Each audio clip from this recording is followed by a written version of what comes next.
Magandang araw mga kapodri. For today's video, isang kwento na naman ang inyong mapapanood. Kaya tara guys, kwentuhan tayo. Ops.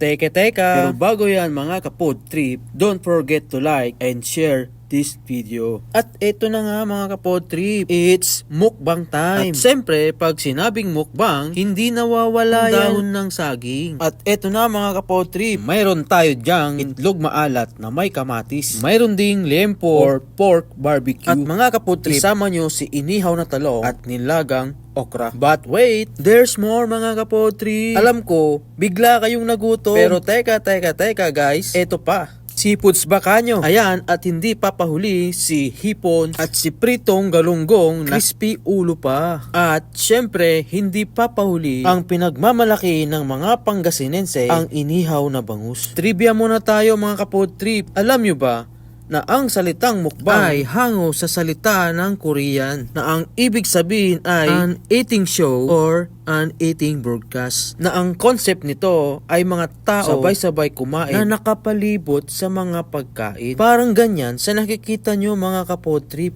O mga kapodtrip, ano pang hinihintay nyo? Tara na, kumain na tayo. Wala na pala. Hanggang sa muli guys, bye-bye!